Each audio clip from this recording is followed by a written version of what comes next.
Microsoft এক্সেলের আজকের টিউটোরিয়ালে আমরা দেখব লার্জ এবং স্মল ফর্মুলা ব্যবহার করে কিভাবে আমরা আমাদের ডেটাগুলোকে ক্যালকুলেট করতে পারি। আমাদের এখানে যে ডেটাগুলো আছে এখানে বেশ কয়েকটা প্রোডাক্টের মূলত সেলস রেভিনিউ দেওয়া আছে। এখান থেকে আমরা বেস্ট পারফরমেন্স আমরা বের করতে চাচ্ছি, বেস্ট এবং ওয়ার্স্ট, ভালো এবং খারাপ যে পারফরমেন্স সেটা আমরা বের করতে চাচ্ছি। আর নিচের দিকে এখানে এই প্রোডাক্টগুলো থেকে আমরা মূলত বেস্ট পারফরমেন্সের দিক থেকে ফার্স্ট সেকেন্ড থার্ড এটা বের করব, আর খারাপ পারফরমেন্সের দিক থেকে আমরা ফার্স্ট সেকেন্ড থার্ড এটা বের করব। আমরা এই ক্যালকুলেশনটা করব আজকে আমরা স্মল এবং লার্জ ফর্মুলা ব্যবহার করে। তো প্রথমের দিকে বেস্ট আমরা বের করি। বেস্ট বের করার জন্য আমরা এখানে ইকুয়াল টাইপ করার পর আমরা এখানে টাইপ করছি ম্যাক্স ফর্মুলা ব্যবহার করবো। এখানে ফার্স্ট ব্র্যাকেট টাইপ করার পর আমরা রেঞ্জটাকে সিলেক্ট করে দিই। রেঞ্জটাকে সিলেক্ট করে ব্র্যাকেটটাকে ক্লোজ করে এন্টার কি প্রেস করলেই আমরা দেখতে পাচ্ছি যে আমাদের এখানে বেস্ট পারফরমেন্সের প্রোডাক্টটা বের হয়ে আসছে। এবং সবচেয়ে খারাপ পারফরমেন্স করেছে এরকম যদি আমরা প্রোডাক্টটা বের করতে চাই তাহলে আমাদের এখানে ইকুয়ালস টু টাইপ করার পর আমরা এখানে টাইপ করছি মিনিমাম ফার্স্ট ব্র্যাকেট ওপেন দেওয়ার পর আমরা রেঞ্জটাকে সিলেক্ট করে নেব আমাদের টোটাল রেভিনিউটাকে। এরপর ব্র্যাকেটটাকে বন্ধ করার পর কিবোর্ড থেকে এন্টার কি প্রেস করলে আমরা দেখতে পারবো আমাদের রেজাল্টটা চলে আসছে সামনের দিকে। তো এটা ফার্স্ট এবং এটা লাস্ট প্রোডাক্টের মূলত এটা হিসাব। আর আমরা যদি এখন থেকে বেস্ট পারফরমেন্স করেছে ফার্স্ট পজিশনে আছে কোন প্রোডাক্টটি সেটা যদি আমরা বের করতে চাই তাহলে আমাদেরকে ফার্স্ট সেকেন্ড থার্ড এভাবে তিনটা প্রোডাক্ট আমরা বের করব। সেক্ষেত্রে আমরা এখানে লার্জ ফাংশনটা ব্যবহার করতে পারি।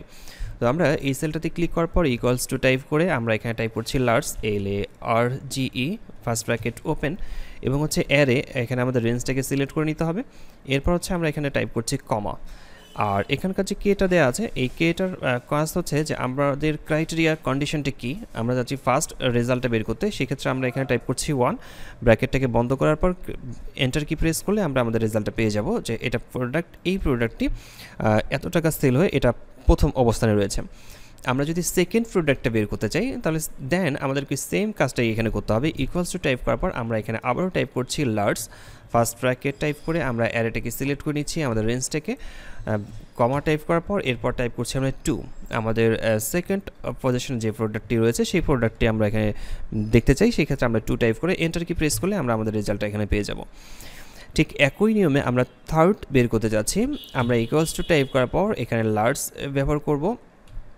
লার্জ টাইপ করে ব্র্যাকেট ওপেন আমরা রেঞ্জটাকে সিলেক্ট করে নিচ্ছি, ব্র্যাকেট কমা টাইপ করার পর আমরা এখানে টাইপ করছি সেটা 3, আমরা প্রোডাক্ট 3 নম্বর অবস্থানে রয়েছে সেটা আমরা বের করতে চাচ্ছি। আমরা ব্র্যাকেটটাকে বন্ধ করে এন্টার কি প্রেস করলে আমরা আমাদের প্রোডাক্টটা পেয়ে যাব। তো এটা লার্জ ফাংশন ব্যবহার করে আমরা আমাদের প্রোডাক্টের ফার্স্ট সেকেন্ড থার্ড আমরা নির্বাচন করতে পারি বা বের করতে পারি। ঠিক একইভাবে আমরা যদি শেষের দিক থেকে যেতে চাই যে সবচেয়ে খারাপ অবস্থানে রয়েছে কোন প্রোডাক্টটি সেটা যদি বের করতে চাই তাহলে আমাদেরকে এখানে ব্যবহার করতে হবে স্মল ফাংশন। আমরা এখানে ইকুয়ালস টু টাইপ করার পর আমরা এখানে টাইপ করছি small first bracket open type করার পর আমরা আমাদের রেঞ্জটাকে সিলেক্ট করে নেব।